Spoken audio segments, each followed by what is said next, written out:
and we're really pleased to welcome them as a member.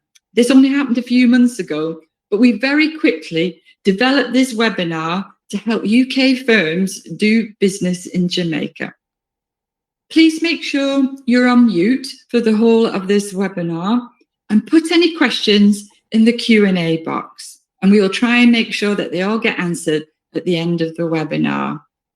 This webinar will be being recorded, and therefore for you to be aware that anything that you tell us or share with us will be part of that recording too. And to kick off the webinar, we're going to be sharing, and for your enjoyment, a brief video introducing Jamaica. Now, there won't be any sound, but you will be seeing some amazing views of this island and what they're planning to do. So, and now, before we start all that, we're going to be welcoming the European Region Manager, Lawrence Jones, to further explore the details of Jamaica. Thank you.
Thank you very much, Nina. I hope the volume is coming through clearly.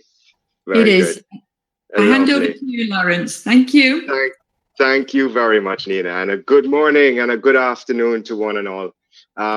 As it's said, an image tells 1,000 words. And I hope the video has created greater awareness of Jamaica's diverse economy. Next time around, we'll definitely get the sound on for you. But I'm Lawrence Jones, European Regional Manager at JAMPRO, the Government of Jamaica Trade and Investment Promotion Agency, and I'm based here in London. On behalf of JAMPRO, I wish to thank the REA for collaborating with us on this event, which is very important because it provides an opportunity to create greater awareness of the Jamaican renewable energy sector, which will hopefully result in British businesses investing in or trading with Jamaica. I sincerely thank you for joining us to explore the commercial opportunities in the Jamaican renewable energy sector.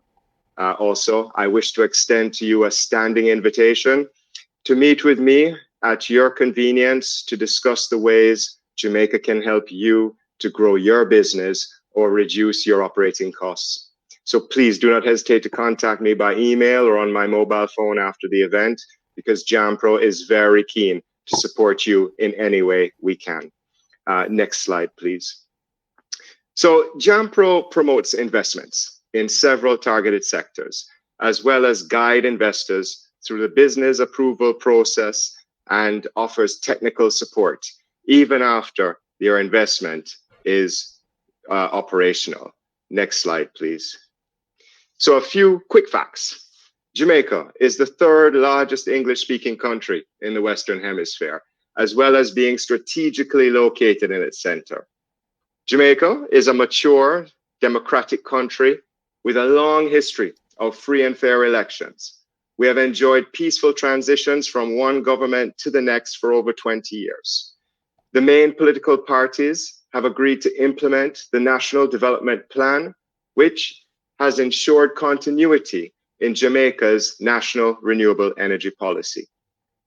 Our legal system is modeled on British common law, and our last court of appeal for commercial matters is still the Privy Council in England. The Jamaican government is investor friendly. We have laws and regulations that ensure an open and transparent investment regime, which benefits from no foreign exchange controls and no restrictions on foreign ownership or repatriation of profits. Next slide, please. Jamaica is an attractive place to do business, as highlighted by the World Bank's Doing Business report, which has ranked Jamaica as 6th easiest place to start a business, the 12th easiest for getting credit, as well as being the best Caribbean country for doing business. The local economy has been extremely active, which is evidenced by the Jamaica Stock Exchange appreciating by over 500% in the past 6 years. In fact, Bloomberg ranked the JSE as the world's best performing stock exchange in both 2015 and 2018. Next slide, please. So Jamaica's electricity generation is dominated by the Jamaica Public Service Company, JPS, which produces most of total generation. JPS produces electricity using steam, combustion gas turbines, combined cycle, diesel, hydroelectric, and wind, which allow for a generating capacity in excess of 629 megawatts. An additional 297 megawatts is generated by over 10 public and private independent power producers, and then purchased by JPSCO for distribution via the national grid. Next slide, please. Jamaica has a high degree of coverage for electricity. Over the past 15 years, national electricity coverage has increased from 71% to 90%. JPS has a legal monopoly on transmission, distribution, and dispatch of electricity. They have invested heavily in the national grid, which provides electricity to 97% of Jamaican households. And with respect to the composition of demand, the industrial and commercial sectors are the largest consumers of electricity, followed by the residential sector. Next slide, please. Jamaica's power sector is dominated by expensively operated and inefficient fossil fuel plants, which account for over 50% of our electricity output. The government of Jamaica, through the National Energy Policy, is committed to reducing the cost of electricity generation and distribution, as well as the price paid by consumers. We have taken action to lower the sector's vulnerability to oil price fluctuations by reducing its reliance on imported petroleum products. We have strengthened the regulatory structure as well as the incentives. We have modernized private sector financing for energy infrastructure and reduced greenhouse gas emissions. The government of Jamaica has set a target of over 30% of electricity generation from renewable sources by 2030. And next slide, please. So since the start of the National Energy Policy in 2009, the supply from renewable sources has grown to over 12%. Approximately 71 megawatts of solar generation has been installed at Paradise Park and Content Solar Farms. The 51 megawatt Paradise Park Solar Farm 8 Rivers project was commissioned in 2019 by London-based developer Angela, you'll forgive me. Recamniar Frontier Ventures. Also a French company, Neoen, and MPC Caribbean Clean Energy Fund, a German investor. I'm delighted that Angela Rainford, the founder of RF Ventures, has accepted to participate in this webinar and discuss her experience building and operating a solar farm in Jamaica. We're very pleased to have her with us today. Also of note is the 20 megawatt content farm, which was commissioned in 2016 by US Florida-based WRB Sierra. Next slide, please. So in 2017, BMR Energy, owned by the Richard Branson's Virgin Investments, commissioned a wind farm in Jamaica, which currently generates about 130,000 megawatt hours of energy per year, or equivalent to 3% of Jamaica's energy demand. The BMR wind farm supplies energy for 25,000 consumers through the JPS.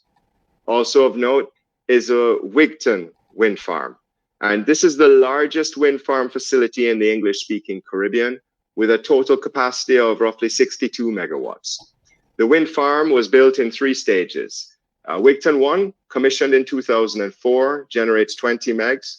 Wigton 2, commissioned in 2010, generates 18 megs. And Wigton 3, commissioned in 2016, generates 24 megawatts.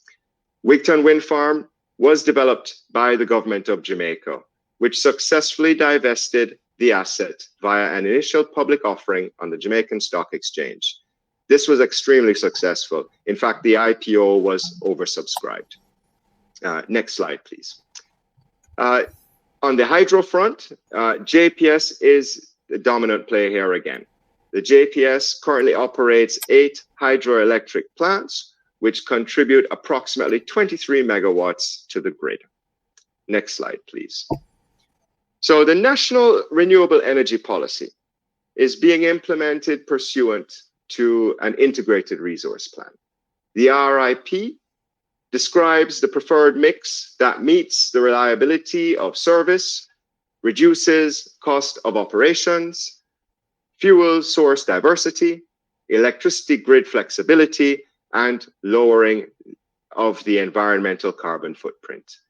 The IRP is Jamaica's 20-year plan for the electricity generation sector and lays out the annual generation capacity required for the period. The IRP dictates that 50% of electricity generation shall be from renewable sources by 2037.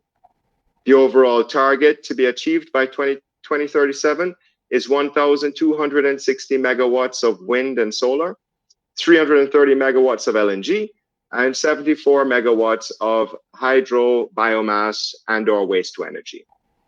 However, the immediate opportunities are here. So by 2025, the government of Jamaica will authorize new generation capacity of 320 megawatts of solar and wind, 120 megawatts of LNG, and 74 megawatts of hydro, waste to energy, and/or biomass. Next slide, please. So on the incentives front, the government of Jamaica has provided a number of fiscal incentives to encourage investment in the construction and operation of new renewable energy generation. The incentives include import duty concessions, capital allowance, and reduction of taxes, just to name a few of them. Next slide, please. So in wrapping up my presentation today, I wish to highlight some of the opportunities via JPS. JPS, as I mentioned, is the largest investor in the Jamaican energy generation and distribution sectors. They currently invest circa 100 million US dollars per year and intend to invest over 2.2 billion US dollars over the life of the IRP. JPS has partnered with third parties to develop energy storage solutions, smart grids, distribution energy solutions, downstream LNG infrastructure, as well as an integrated power, water, and security infrastructure all together. And so that brings me to the end of my very brief, but hopefully informative overview of the energy sector, and in particular the renewable energy sector. And at this stage now, it is indeed my privilege to introduce our panelists for the fireside chat. Your moderator today is Diane Edwards, president of JAMPRO. Diane is a former Jamaican trade commissioner to New York, Brussels, and London. She has a wealth of knowledge and experience in international marketing and business development. Diane also managed J. Ray & Nephew UK Limited, where she led the organization to successfully grow its share of the UK rum market and increased the UK company's turnover by 77% over a period of 10 years. Quite impressive. Diane will be supported by my friend, Don Gittins, manager from the Energy and Infrastructure Division at JAMPRO. Don works very closely with renewable energy generation developers and operators, providing them with support throughout their investment. They will be joined by Angela Rainford, CEO and founder of Solco. Angela has lots of experience developing, constructing, and operating the largest solar farm in Jamaica. We're also super lucky to have with us Dion Nugent, Director for Business Development at JPSCo. Dion has a comprehensive understanding of JPSCo's development plan for renewable energy generation, efficiency, and distribution. Again, we're super lucky to have her with us today. And from the UK side, we've got Spencer Mahoney. He is Her Majesty's Deputy Trade Commissioner for Latin America and the Caribbean at the Department for International Trade. Spencer works closely with British companies seeking to do business overseas. And last but certainly not least, Steve Crossley, International Origination Manager at the UK Export Finance. And Steve provides trade financing for British companies intending to export British-made goods and services. So without further ado, it is my privilege to hand over to Diane. Thank you for your attention. Thanks very much, Lawrence, and thanks for that introduction of the panel. I'm really, really pleased to be with you this afternoon. It's afternoon for you, a morning for us. Yes, we are coming to you from sunny Jamaica, and some of our panelists are here, some aren't there. So it's really great to be with REA. We're very pleased to partner with you because this is such a dynamic and exciting sector in Jamaica, which I know you're going to hear more about from the practitioners, from the people in the business. So just let's jump right into it. And let me start with Don and ask Don Gittins from JAMPRO to give us a little bit more expansion or expanded information on the IRP, the Integrated Resource Plan, and the commercial opportunities you see for REA members. Thank you, Diane, and welcome again. So as Lawrence so eloquently placed it earlier, the Integrated Resource Plan is a 20-year plan for the electricity generation sector, and it lays out the annual capacity requirements up to 2030. And what this plan does, it gives a roadmap of how we're going to implement new energy onto the grid, which helps us to plan and structure how we're going to implement energy onto the grid, which is significant. Now, the opportunity that we have immediately for us is with the implementation of some requests for proposals, which will come out of the Ministry of Energy, of which I will ensure that I make it available to everyone. And the initial opportunity, as Lawrence had mentioned earlier, is 320 megawatts of additional energy onto the grid. And this 320 megawatts is of wind and solar, a mixture. We can decide how we go about structuring that. and then 120 megawatts of LNG, and then 74 megawatts of hydro, biomass, or waste to energy. Now, as Lawrence had mentioned earlier, the current renewables is about approximately 12%, and we need to get to 50%. So you can see that gap is a huge opportunity for anyone who wants to invest in Jamaica in the renewable energy sector. So that just gives you a quick synopsis of the opportunity that is available in Jamaica as it relates to renewable energies. Thanks, Don. So I think the message to REA members is watch this space, because the RFPs are coming your way, I believe this year, correct, Don? Should be in the next they should be out within this fiscal. Great. So that's really setting the stage for your participation. And now I want to move to Angela Rainford, because she's the CEO and founder of Soleco and Recamniar Frontier Ventures. And as a powerhouse herself, and I'm really deliberately punning, she has really got a great story to tell us about building and operating a solar farm in Jamaica. Angela, I know everyone is dying to hear your story. Over to you. Okay, thanks for the introduction. And Lawrence, don't worry, I definitely forgive you. That's why I have the second company I started. Hopefully it's an easier name to pronounce. But anyway, so to jump right in, so firstly, the experience, to be honest with you, I'm Jamaican, so I must say that it's been an experience of great pleasure, because it's giving back to my home country. I am based in the UK, and so I do have a UK company, so I basically am setting foot between the two geographies. But in terms of my experience, to be honest with you, I thought that Jamaica in general was very open, and they wanted this project to happen. I think a number of stakeholders, including JPS, I know Dion, you're there as well, played a key part. And so in terms of the experience, when I started with an idea, brought on board a strategic partner to basically plug the gaps of things that I may not have had on my own side of the table. And that's the French group that we ended up working with, NEON. And they brought basically technical expertise and financing capacity. And I was able to bring a lot of the local knowledge and also help in the financing as well, being that coming from my background. But in terms of general experience, I think number one, what I would say is what Jamaica has very well going for it is in terms of rule of law and contract of law. And the whole experience, the whole creation of that project was basically embedded in that. The ministry in 2012 made a change in legislation that allowed independent developers for the first time to develop renewable energy projects without needing a public partner. And that really opened the market, and it enabled not just my project, but some of the other projects that were mentioned to come to fruition. The second point I would mention in terms of my experience was in terms of the off-taker. So again, Dion, I know we were across the table negotiating.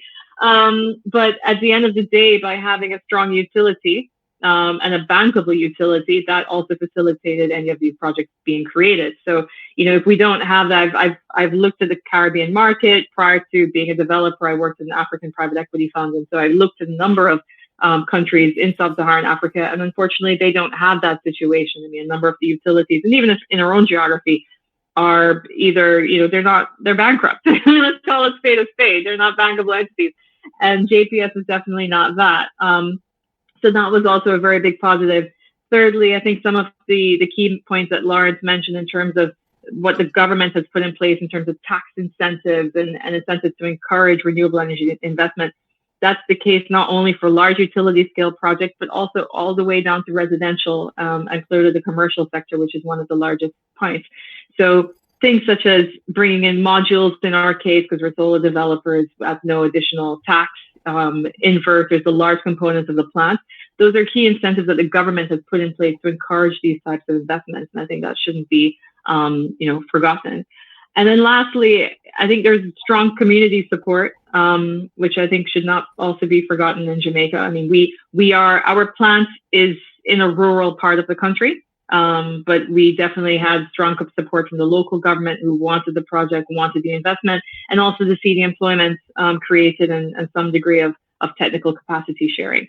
So I'll highlight those as some of the, I guess, 4 main experience points from developing in Jamaica.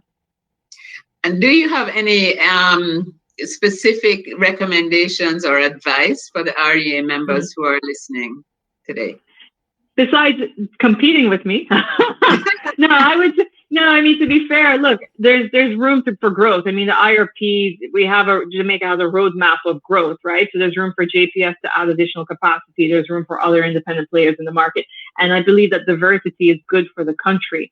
It adds a very good matrix of resilience to the country that we need. So in terms of advice, I would say start early, as with any development project. So I think it's important to scope the market at an early stage. Don't wait for things like the RFP to come out, because by the time it comes out, it may be a little bit late. You'll be on the back end. But I'd also say community engagement, which was the point 4 I mentioned. That's super important with any, not just in Jamaica, but in any geography. I think it's very key to understand the matrix of the players and the interest groups and how you're contributing. And I guess the last point I would leave with, also because I am Jamaican, is view it as a way of sharing. It's not necessarily a total zero-sum game. And I think the best project, I mean, one of the things we're most proud about for our project is that we came in at one of the lowest costs of electricity ever seen in Jamaica. I mean, our PPA signed at 8.5 cents per kilowatt hour in a market where effectively it's double digits.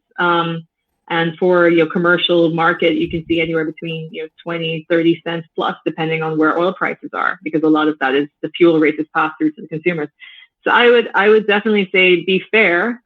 You can generate your investor return, get the IRRs that you're looking for on a risk adjusted basis, but also give Jamaica a fair deal. That's what I would say. All right. Great. Thanks for that. That's brilliant.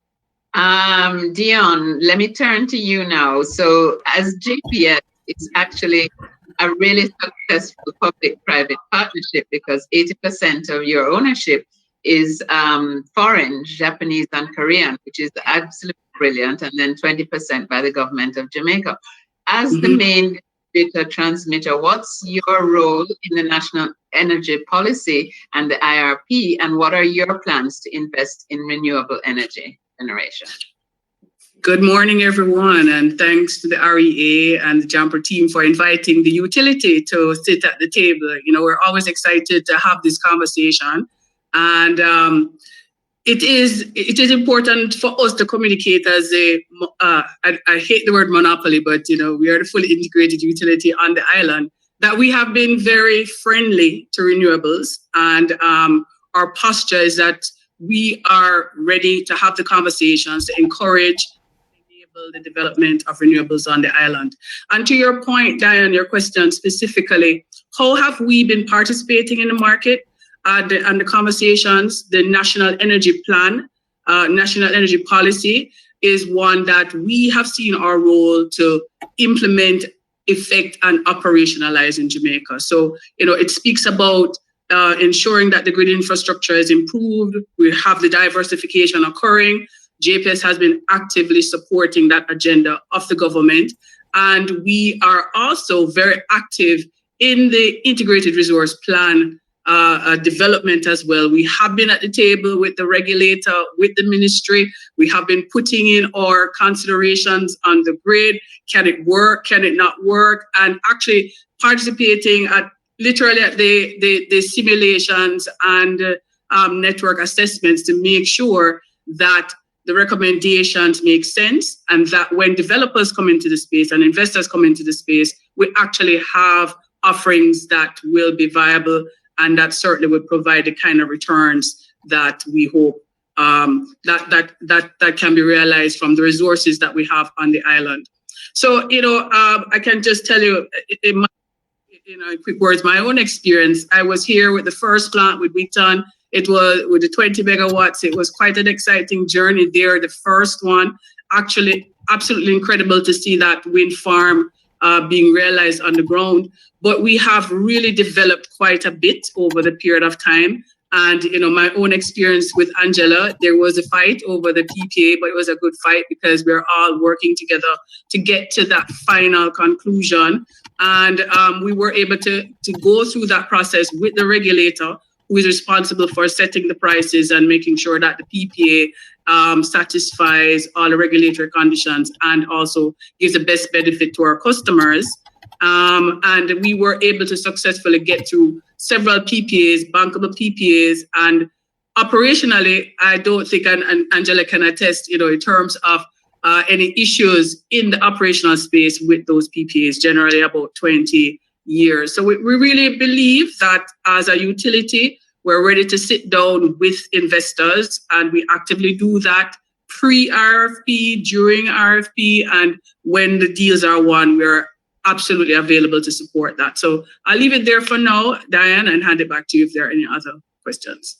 Thanks, Dion. I think you're really showing a beautiful partnership. I'm loving the energy between you and Angela. I think that's absolutely great. The openness of JPS to partnering. So I hope REA members are listening. This is a viable JPS, a bankable JPS that you can look to for partnership on doing projects in Jamaica.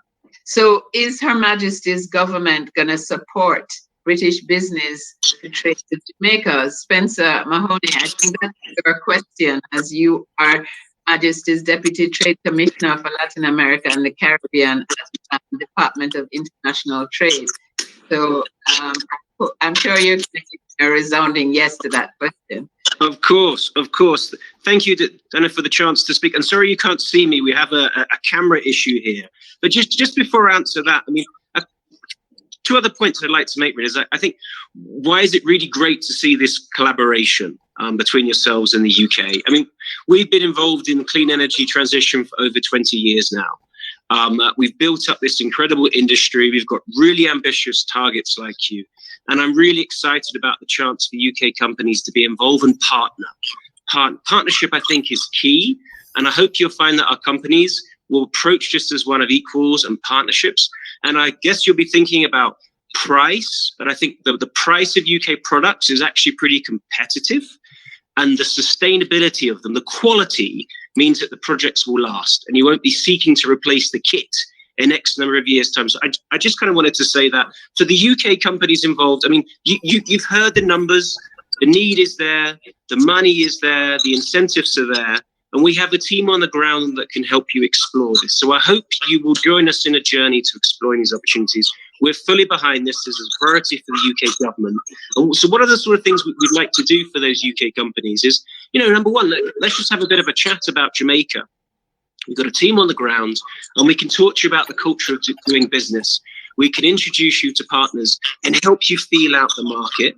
Beyond that, we can help you with the business development. We've got local staff who know the people on this panel who can help you think about positioning. And as somebody wisely said, you can't just bid when the RFP comes out. You need to have a plan. On the policy side, if you're not quite sure, well, how's the market going to play out? Again, we can help you understand that. We're talking to the government. I won't talk about UK export finance because Steve is on the line, but that's another important angle here which might be able to help you. And finally, get in touch, come and explore the market. I can't think of many other places as nice as Jamaica to come and visit, build some relationships, right? And explore some projects that will help you, help Jamaica, and help the planet. So I think this is a really exciting time. And, the team will be delighted to talk to you. So hopefully we can share my details and we can follow up. Sorry if I went over a couple of minutes, Dan. Well, that's fine, Spencer. Thank you very much for that endorsement. And I can say that I've had lots of discussion with the UK High Commissioner to Jamaica, Asif Ahmad, who is really a great friend of Jamaica and really a promoter of investment in Jamaica. So, and he always says, he won't mind my repeating this, that there's just not enough British investment in Jamaica now. The British have kind of, relegated their position to other nationalities, and we want to see more British investors coming back to Jamaica. And I know that Steve has a great story to tell about UK export finance is going to support movement of UK equipment into Jamaica for these projects. Over to you, Steve. That's great, Diane. I'm assuming you can hear me okay. That's a fantastic intro from you and from Spencer too, because, we do believe we're very much part of the story. And one of the issues we have as the UK government's export credit agency is that we need to get our story out there as strongly as possible, not only to you in Jamaica and the government in Jamaica, but also to the UK companies. who quite often don't know that we exist. So, I mean, that's a really great introduction in some ways, just to say that there is a heck of a lot out there in terms of UK export finance's support. And I'm Steve Trosley, and I work for the origination team, which is business development in old terms. And then part of my role amongst the others in the team is to try and get out there and to explain very much in simple terms what it is that we offer.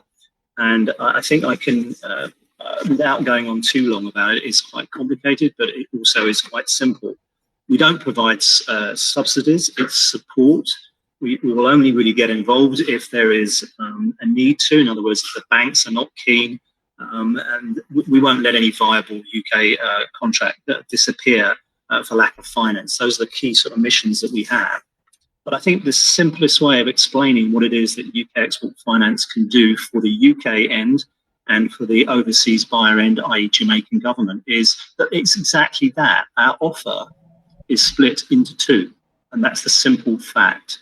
There are plenty of products there which will help the UK exporter export to Jamaica, that will help them in terms of their ability to have working capital, to be insured in terms of getting paid. And I think it's our job to make sure that we know that those packages there, that package there is there for them, for the UK exporter. And on the other side of the coin, we provide guarantees to banks for the overseas buyer, i.e. either the Jamaican government or corporates in Jamaica, to have a longer term to pay. And we provide that guarantee to the bank to allow that longer term to happen, a loan, provided, of course, the UK companies are getting stuck into that contract, whatever it may be. So I think from a Jamaican point of view, the story is fantastic. We haven't done much business with you, and we'd love to do more. And we have a huge amount of capacity, up to £2 billion worth of support for Jamaica, which is fantastic. All the facilities are available that we've got, and we cover all sectors. But you're so right to concentrate on renewable energy. And obviously, the UK government has made huge changes recently in terms of us moving away from fossil fuels, which has meant that UK Export Finance is concentrating its efforts hugely on renewable energy, which fits so well with this session today, so that we can convince people, yourselves and the UK exporters, that we are there to support them. We have a range of regional export finance managers across the UK that can help the UK companies. And we also now, a fantastic new policy, which is getting really big thumbs up, is we have an international rep now, international reps around the world who can help overseas government understand what UK Export Finance does. It's a relatively new thing. We have somebody based in Mexico who's looking after the Caribbean called Diego Felino, and I can pass details on to you later. But that's the key message. And we have got some experience in renewable energy too. We have done one or two deals. We'd love to do more, putting time and resources into renewable energy. And we have certainly been involved in quite a large deal in Taiwan for solar energy. And also we provided some support for a company in Spain. But we want to expand that quite clearly. And so maybe I'll leave it there. There's a lot more detail to the products that we've got, and I can fill everybody in if they want that later or provide some information. But I do wish you luck, and I do think that this is something that we can all work together, particularly as we work so well and so closely with Spencer and DIT in effectively the same objective, which is the UK exporter and getting them more comfortable with exporting, particularly to you in Jamaica. I hope that's not too long. No, that's great, Steve. Thanks for that. I think REA members take note. You know, you have all the support possible from UK Export Finance. You've got the right partners in Jamaica. You've got all the ingredients, I think, for successful business. Now, I'm seeing two questions in the chat. So one from Narinda. As a UK investor currently engaged in Jamaica, is it necessary to register a local operational entity, or is it quick and more efficient to outsource? Don, you want to take that question? Sure, thanks, Diane. It would be a lot more palatable if you started a company in Jamaica. because then that allows you to benefit from any incentives or benefit from any anything that we can offer you from in Jamaica. So, and yes, we would want you to also outsource, because it's always good to have a local partner. But as Jamaica Promotions Corporation, JAMPRO, we will also be there with you throughout the entire cycle of your investment of life. We will be with you from the beginning and throughout the time that you're here. And we will be able to work with you if you have a local entity, be it a subsidiary, whatever, but it then allows you to tap into the various incentives and the various opportunities that we will have once you have a local company. Great, thanks. And Angela, do you have any answer you want to give Narinda on that same question? I mean, I would just agree with Don. I mean, my development company is a UK company, so we're London based, but for all our projects we use a Jamaican subsidiary. It just makes a lot of sense, also from a tax perspective, administrative perspective. I think I would say you need one. It can be 100% owned subsidiary, but I do think you do need to have a Jamaican entity. Thanks, great. Now, Kubai has also asked a question: how to reach private sector for energy storage products? So I guess I'll ask Dawn to answer that, and then maybe I'll ask Dion what her advice is. Yeah, well, that's what JAMPRO does. We help facilitate and put you in contact with potential partners here in Jamaica. So we would be your first point of contact as it relates to trying to get and make connections with any partnership that you would want in Jamaica. So I would say, come on and make contact with us directly, and we'll find those particular partners for you. Great. Dion, I know JPS has storage products as well, so I thought you might want to. Sure, thank you, Diane. So we do have scale storage to support our renewable program on the island, but we're also looking at storage at the commercial and industrial level as another opportunity within the space. And so we are open to the conversations. We work with the JAMPRO team very closely if any investor is interested in having a more detailed conversation. So I would say contact the JAMPRO team, and then they know where to find me and the other persons. So and we can start the conversation. Okay, great. One last question, Dion. What are the critical renewable energy projects for JPS in the near future? Great. So JPS continues to have interest in maintaining our presence in the renewable space. We have primarily hydro plants and just a small token wind facility. But as we look ahead, we're retiring assets, and we are actually looking at the opportunity to step into the renewable space. And so we are actually actively looking at projects that potentially we could bring in under our replacement program or in the RFPs. Don't tell anybody that I said all of that, but it's really clear that from our leadership, our board and management, that renewables is something that we want to continue to take tangible steps to maintain a presence and to encourage as our own business. And in that vein, we like to also consider, the innovative technologies that can really provide the demonstration of the performance of those technologies. So those are some of the things we also like to participate in. Long answer, short answer, yes, we are participating in renewables. Great, fantastic. And last question from the floor.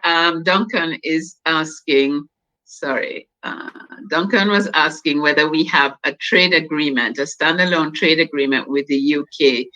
Spencer, I'm not sure if you're still there because I can't see you, but if you are there, would you like to answer that? Yeah, so the UK has a trade agreement with a number of countries in the Caribbean. It's the CARIFORM agreement, and under that gives us certain preferential access to exporting goods and services. And we'd be happy to share information about that And I guess we should have a look and see how does that relate to the exportations of products in this area. And it was also interesting to hear the comments about, further reductions on import tariffs on input materials. So it sounds like probably between that policy and our existing trade agreement, there should be really good access for UK products. But happy to take that offline, and we can help you see where that detail is. Okay, I think we're 2 minutes over time. So I'm going to just ask Angela Duncan's final question. Have you considered matching your renewable power projects with battery storage to provide consistent supply to the grid? I guess the answer is absolutely. We'd love to. Basically, the regulation would need to enable us to do that. So for that investment, we would need to be able to recoup that investment. And since JPS would be, for the utility scale project, the off-taker, JPS would have to be able to then recoup that in the form of a tariff back to the end consumer. That I know there's been discussions around it, perhaps in the RFP that may be addressed, because we could retroactively add energy storage to our plants, but then on the other side, all the developers may say, well, why do you get first dibs when we could do it as well? So perhaps what I'm expecting is that for the future RFP, if they don't have a standalone auxiliary payment or charge just for energy, what they may require is that for some of the intermittent projects for you to add battery storage or some form of energy storage to those projects, and it could be reflected there. Great. We're still getting questions now in the chat. One last question, and I've said last 3 times, so this is absolutely the last now. Simon is asking for from waste to energy solutions. What environmental regulations do we need to comply with? Whether this is based on the UK, EU, or US legislation. So I don't know if Dion, you might be the one who could answer that best. So to that question, we do have our own regulations, the National Environmental Protection Agency, and those are typically modeled, I believe, Angela, that's European. You had to go through them. So I'm looking to her to say she's saying yes. Yeah, that sounds about right. I mean, yeah, I think it's about right. Yes. Yeah. So we're guided in that way.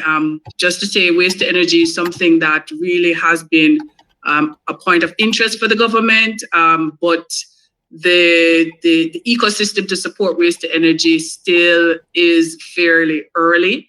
But we see very strong signs that there's a push to get waste to energy active on the ground in Jamaica. Yes, I can add to that there is an enterprise team in place that is looking to pull energy solution and coming up with recommendations to put in place the regulations that are going to govern that space. So I'm sorry, we're really out of time now. We are actually 5 minutes over. So I wanted to just thank the panel really warmly because you've all been great. You've been very succinct and clear in your answers and you've made great contributions. So I hope the REA members have gotten real value from this conversation this morning and of course have left with the impression and the strong message that Jamaica is open for business, Jamaica is open for UK business, and we have the full support of the UK government and UK Export Finance. So I think, and you have the right partners in Jamaica as well. So I think you're all in a good place once you decide to get involved with the renewable energy sector in Jamaica. So it's been a real pleasure this morning hearing from the team. And yeah, I'm going to hand back over now to the moderator and say thank you very much for your participation, all of you. And thank you very much, Diane and panelists. A sterling performance. And I'm biased because in Jamaica, we don't do it any other way. You know, we step up to the plate.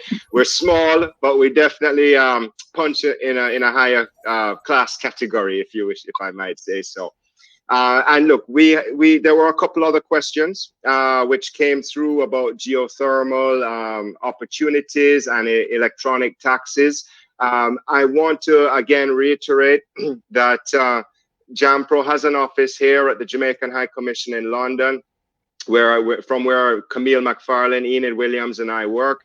I'm inviting you, as I said earlier, it's a standing invitation. My contact details are on the page here, email and mobile. So I'm accessible. If you'd like to arrange for a one-to-one discussion where we can truly deep dive your corporate strategy, what your development plans are, and find a way for Jamaica to help you to make more money and save in your operations. And all of this is to your benefit and to our benefit. So at this point, I also want to, again, to compliment Diane, thank the panelists. It's been a top class group of people here today. I feel so fortunate that you're able to join us and share this information with the guests. So at this point, we are now wrapping up. It's for me to hand over to my boss, Gabriel Heron, to do the closing remarks. And I do hope to hear from you all in the near future. Have a wonderful day. Bye-bye.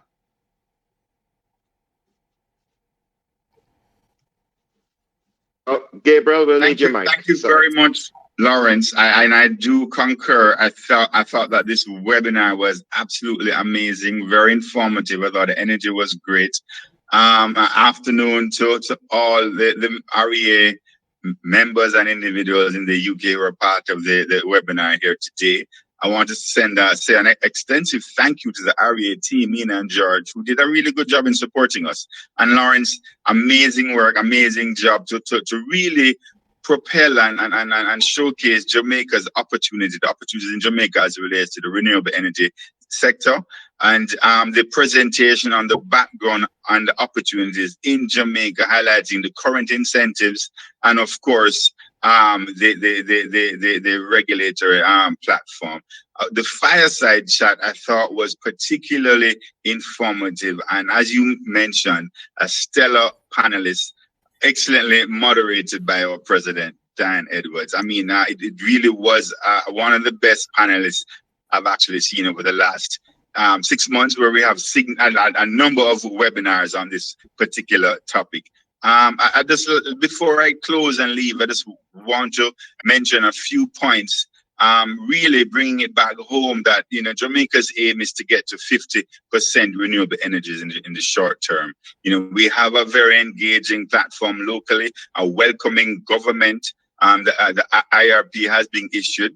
We're now looking forward to the RFP, which will be coming out shortly. The engagement and the responses from both Steve and Spencer, very encouraging. So what I'm seeing here is a coming together of a really amazing opportunities and engagements that I think in the future is bright and positive for renewable energies in Jamaica. And I'm looking forward to the members of REA reaching out to JAMPRO. We have a stellar team here, as you saw, in Don, Lawrence, myself, and Diane, for engage us to do business in Jamaica and to generate those investment opportunities in the renewable energy sector. Thank you very much for participating all. And back over to you, Lauren, because I'd like you to give the final say. Thank you. Yes, thanks, Gabriel. I think my UK colleagues have had enough of my voice for now, but certainly, as I said, if you want to deep dive anything going into the future, my door is wide open, and I'm quite keen to have those discussions. And REA and JAMPRO will send out an email after this to express our appreciation for you taking the time to join us today. So I wish you a rest of a great afternoon. Enjoy our lovely London weather. We brought that Jamaican weather to London just for you. So enjoy your afternoon. My colleagues in Jamaica, have a wonderful day, and God bless you all. Take care. Thank you, everybody. Thank you. Thank you all. Thanks, Angela. Thanks, Dion. Thanks, everyone. Good to see you.